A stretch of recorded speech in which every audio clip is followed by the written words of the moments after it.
Iran America యుద్ధం మధ్య చమురు అలాగే గ్యాస్ సంబంధించిన సరఫరా అంతా నిలిచిపోవడంతో ఇప్పుడు హైదరాబాద్లో గ్యాస్ కొరత అనేది బాగా తీవ్రమైపోయింది. ఇప్పటికే బెంగళూరు, ముంబై వంటి మహానగరాల్లో కొన్ని హోటల్స్ని కూడా మూసేశారు. కమర్షియల్ గ్యాస్ అనేది ఎగుమతి దిగుమతి అనేది ఆగిపోవడంతో ఏం చేయని పరిస్థితి ఏర్పడింది. ఇప్పుడు ఆ సెగ మనకు హైదరాబాద్కి కూడా తగిలింది. సో మనం ఇప్పుడు హైదరాబాద్లోని కొన్ని ఏరియాస్లో ఉన్న హోటల్స్కి గ్రౌండ్ రిపోర్ట్ కని వచ్చాము. సో ఇక్కడ ఒక హోటల్ ఉంది. సో ఏంటి పరిస్థితి, వీళ్ళ గ్యాస్ అసలు దొరుకుతుందా లేదా? ఇప్పుడు ఆల్రెడీ గ్యాస్ స్టాక్ ఉన్న వాళ్ళు ఏం చేస్తున్నారంటే మీల్స్ పై కానీ టిఫిన్స్ పై కానీ రేట్ అనేది ఎక్కువ పెంచేస్తున్నారు అనమాట. సో గ్యాస్ అంత ఇబ్బందిలో ఉన్నా కూడా ఆల్రెడీ కొన్ని హోటల్స్లో స్టాక్ ఉన్నందున వాళ్ళు మీల్స్ పెట్టడం కానీ టిఫిన్స్ పెట్టడం కానీ దాని మీద అనేది రేట్ కూడా పెంచేస్తున్నారు. సో ఏంటి పరిస్థితి, సిచ్యువేషన్ ఎలా ఉంటుంది అనేది ఇప్పుడు మనం ఒక హోటల్ దగ్గర అయితే ఉన్నాము. సో ఒకసారి తెలుసుకుందాం వాళ్ళ మాటలో. సార్ చెప్పండి, గ్యాస్ ఇష్యూ ఎట్లా ఉంది, ఎట్లా నడుస్తుంది, మీరు దాన్ని ఎక్కడి నుంచి తెస్తున్నారు, ఏంటి పరిస్థితి ఏంటి?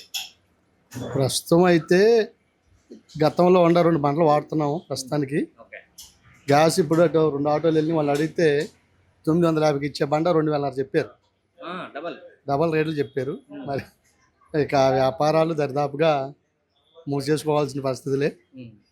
అలాగని మరి బ్లాక్లో తీసుకొని మనం ఇచ్చే ఐటమ్స్ రేటు పెంచితే కస్టమర్లు సాటిస్ఫై అవ్వరు, మళ్ళీ వాళ్ళల్లో ప్రాబ్లం అయిపోద్ది, వ్యాపారాలు పడిపోతాయి.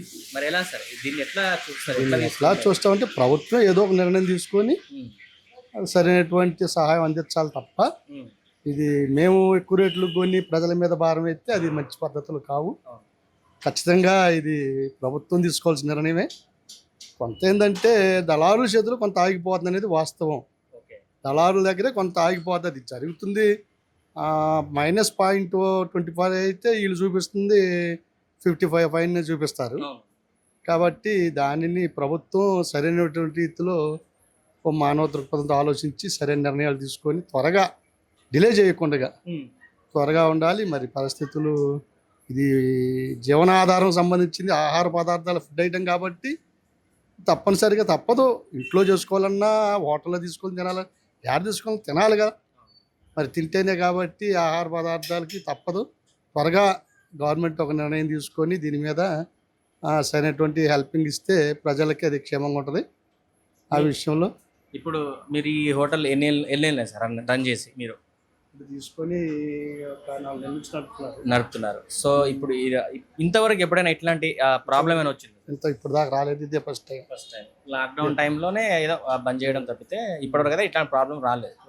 ఇప్పుడు మీరు బ్లాక్లో తీసుకొని ఆ డబుల్ రేటుకు తీసుకొని ఇక్కడ మీల్స్ టిఫిన్కి సంబంధించి రేట్లు పెంచితే అసలు ఏంటి పరిస్థితి? ఆ జనాలు వస్తారా? మీ కస్టమర్స్, రెగ్యులర్ కస్టమర్స్ రారు. ఎట్లా వస్తారు? రాలేరు. మరి ఇప్పుడు మీరు దీని మీదే ఆధారపడి ఉన్నారు కాబట్టి మీరు ఏం చేయాలనుకుంటున్నారు? ఒకవేళ ఇంకా రాబోయే రోజుల్లో అక్కడ యుద్ధాల ప్రభావంతో అది ఎగుమతి దిగుమతి ఆగిపోతుంది కాబట్టి అసలు మొత్తానికే గ్యాస్ ఆగిపోయే పరిస్థితి వస్తుందని కూడా చెప్తున్నారు. ఒకవేళ అదే జరిగితే మీరు హోటల్ మూసుకోవడానికి సిద్ధమా? ఇంక చేయగలిగింది ఏమి లేదు. ప్రభుత్వం సహాయం చేస్తే నడిపిస్తాం, లేకపోతే మూసేసిపోతాం. అంతకు మించి మార్గాలు ఏమున్నాయి? మరి హోటల్ మేనేజ్మెంట్, మన తెలంగాణకు సంబంధించిన హోటల్ మేనేజ్మెంట్ అసోసియేషన్ ఒకటి ఉంటుంది కదా, సో వాళ్ళు కూడా ప్రభుత్వానికి ఏదో లెటర్ కూడా పెట్టారని చెప్పారు. తెలిసిందా మీకు? పెట్టారు అంటున్నారు, మాకు కూడా ఉంది. అది మెంబర్షిప్ లింక్ ఉన్నాయి. మరి ఇక దాన్ని ఏ రీతిగా నడిపిస్తారనేది నాయకులు, ప్రభుత్వం వాళ్ళ చేతుల్లో ఉంది. మేము కూడా వాళ్ళకి సహకరిస్తున్నాం, ఆశిస్తున్నాం. త్వరగా గవర్నమెంట్ ఒక నిర్ణయం తీసుకొని డిలే చేయకుండా త్వరగా ఒక నిర్ణయం తీసుకొని త్వరగా దాన్ని సాల్వ్ చేయాలని ఆశిస్తున్నాం. ఇప్పుడు మీ దగ్గర అయితే ఉన్నదాంతో మీరు రన్ చేస్తున్నారు, గ్యాస్ ఒకటి ఉంది, ఇంకా అది 2 రోజుల్లో అయిపోతుంది, రేపు అయిపోతుంది. ఇప్పుడు ఒకవేళ ఇప్పుడు బ్లాక్ లో కూడా ఇవ్వడం లేదని కూడా చెప్తున్నారు. లేదు, బ్లాక్ లో కూడా దొరకదు. బ్లాక్ లో తర్వాత అయిపోతే 2 days తర్వాత క్లోజ్ చేసుకోవడం, ఇంకేం లేదు. అదే సార్, మీరు దీని మీదే ఆధారపడి ఉన్నారు కదా, మీతో పాటు వర్కర్స్ చూసుకోవచ్చు, వాళ్ళు కూడా ఆధారపడి ఉంటారు కాబట్టి ఏంటి పరిస్థితి మొత్తం? వాళ్ళు కూడా అదే పాపం. మరి ఎట్లా సార్, మాకు జీవనం పోతుంది కదా అంటున్నారు. మరి వాళ్ళు కూడా ఇది చేసుకొని బతకటమే కాబట్టి వ్యాపారం, కస్టమర్లు, వర్కర్స్ అంతా మిళితమై ఉంటుంది కాబట్టి చైన్ టైప్ కాబట్టి ఇది చైన్ సిస్టమ్ కదా. కారణం చేత అందరికీ జీవనాధారం పడిపోతుంది పాపం. వాళ్ళు ఇక్కడ పని చేసుకునే వాళ్ళు కాబట్టి పరిస్థితులు చాలా. ప్రభుత్వానికి మీరు చెప్పేది ఏంటి? మీరు ఏ రిక్వెస్ట్ కావచ్చు, మీ డిమాండ్ కావచ్చు, అసలు మీరు ఏం కోరుకుంటున్నారు? ఒక చిరు వ్యాపారిగా సో మీరు దీని మీద ఆధారపడి ఉన్నారు కాబట్టి ప్రభుత్వానికి మీరు చేసే డిమాండ్స్ ఏంటి? ప్రభుత్వం చిన్న చిన్న వ్యాపారులకు కూడా దృష్టి ఉంచాలి ఫస్ట్ ఆఫ్ ఆల్. లేకపోతే పెద్ద పెద్దోళ్ళనే కాదు కానీ చిన్న చిన్న అందరూ ఇక్కడ ఆధారపడి బతికే వాళ్ళు ఉంటారు. చిన్న చిన్న వ్యాపారాలు ఉంటాయి, పెద్ద పెద్ద వ్యాపారాలు ఉంటాయి. కాబట్టి ప్రభుత్వాన్ని ఆశించేది ఏంటంటే ఖచ్చితంగా చిన్న చితక అందరిని చూడాలి. చిన్న చితక అందరినీ కాస్త చూసి జాగ్రత్తగా మరి సేవ్ చేయాలని చేస్తారని ఆశిస్తున్నాం. మరి వాళ్ళు ఎంత మట్టికి స్పందిస్తారనేది దైవ నిర్ణయం. ఇక్కడ హోటల్ సిబ్బంది మనతో ఉన్నారు, ఒకసారి వాళ్ళ మాటల్లోనే అడిగి తెలుసుకుందాం ఎంత ఇబ్బంది అవుతుంది, ఏంటి పరిస్థితి ఏంటని ఒకసారి చెప్పండి. గ్యాస్ పెరిగిన దానివల్ల చాలా ఇబ్బంది అవుతుందండి. మాకు రెగ్యులర్ కస్టమర్లకు కూడా ఇప్పుడు మేము రేట్ పెంచాల్సిన పరిస్థితి. ఇంతకుముందు యాక్చువల్గా మాకు 2300కి అట్లా గ్యాస్ అప్లై చేసేవాళ్ళు, ఈరోజు 3500, 4000 కూడా, ఈరోజు 4000 కూడా చెప్పారు. అయినా మేము కస్టమర్ల కోసం కష్టాలు పడి గ్యాస్లో అన్నీ వేసుకుని ఆయిల్ ప్యాకెట్ ఆటోమేటిక్ 17-20 రూపాయలు పెరిగింది. ఒక ఆయిల్ ప్యాకెట్ 20 రూపాయలు పెరిగిందంటే హోటల్ నడిపారంటే 30 లీటర్లు కావాల్సి వస్తుంది. ఇటు యావరేజ్గా మొత్తంగా చూసుకుంటే రేటు పెంచాల్సిన పరిస్థితి.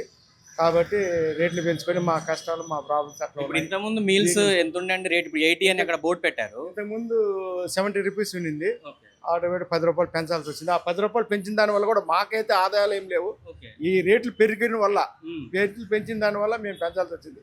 టిఫిన్ మీద కూడా ఏమైనా పెంచారా? టిఫిన్ మీద ఇంతకుముందు ఎంత ఉండేది, ఇప్పుడు ఎట్లా ఉంది? టిఫిన్ల మీద కూడా ఈ రోజు నుంచి పెంచాము. లాస్ట్ 2-3-4 డేస్ కంటిన్యూ 40 రూపీస్ చేసాము. ఈ రోజు 50 రూపీస్ చేసాము. ఈ పెంచిన 10 రూపాయలు మా గురించి మాకు ఒక్క రూపాయి కూడా ఆదాయం ఉండేది ఏం లేదు. ఈ పెంచిన గ్యాస్ రేట్లు, ఆయిల్ ప్యాకెట్లు, రేపు మాపు కిరాణా కూడా పెరిగితే పెరగచ్చు.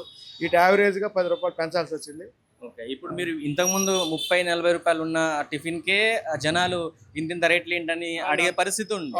ఇప్పుడు మీరు ఇంకా 50 చేస్తామంటున్నారు. మరి అలాంటప్పుడు మరి జనాలు వచ్చి తిని వాళ్ళు క్వశ్చన్ చేసే ఛాన్సెస్ ఏమైనా కనిపించినాయి మీకు? క్వశ్చన్ చేసే ఛాన్సెస్ అయితే కనబడలేదు, కానీ వాళ్ళు అర్థం చేసుకుంటారు. ఇప్పుడు మొత్తం పరిస్థితులు వేరేగా ఉన్నాయి. వాళ్ళే అర్థం చేసుకునే చర్యలే తర్వాత తగ్గుతాయా అంటే ఆటోమేటిక్ తర్వాత తగ్గిస్తామని చెప్పాం. ఇప్పుడు మీ దగ్గర స్టాక్ గ్యాస్ ఏమైనా ఉందా అండి, లేకపోతే మీరు బ్లాక్ లో తీసుకుంటున్నారా? బ్లాక్ లో తీసుకుంటున్నాం. అదే ఎంత పడింది మామూలు గ్యాస్ కి? ఎంత పడుతుంది? ఇప్పుడు 3500 పెట్టి తీసుకున్నాం ఈ రోజు. మామూలు గ్యాస్ మీరు రెగ్యులర్ తీసుకుంటే 2300 ఉండేది, అంటే దాదాపు డబుల్.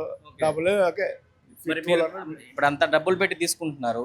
సో ఆ చార్జెస్ అనేది మీల్స్ మీద కానీ టిఫిన్ మీద పెట్టడం కానీ అది మీకు వస్తుందా? మళ్ళీ రీఫండ్ వస్తుందా? రిఫండ్ రాదు. ఇన్నేళ్ల నుంచి హోటల్ చేస్తున్నాం కాబట్టి 25 years నుంచి నడిపిస్తాం. గ్యాస్ వల్ల, ఆయిల్ వల్ల హోటల్ బంద్ అయితే చేసుకోలేము. ఇప్పటి వరకు అలాంటి సిచ్యువేషన్ ఇప్పటిదాకా ఈ 20 సంవత్సరాలల్లో ఇట్లా గ్యాస్ ఆగిపోవడం కానీ దాని వల్ల మీరు లాక్డౌన్ అంటే కరోనా లాక్డౌన్ ఓకే, కానీ మళ్ళీ ఇదే ఫస్ట్ టైం.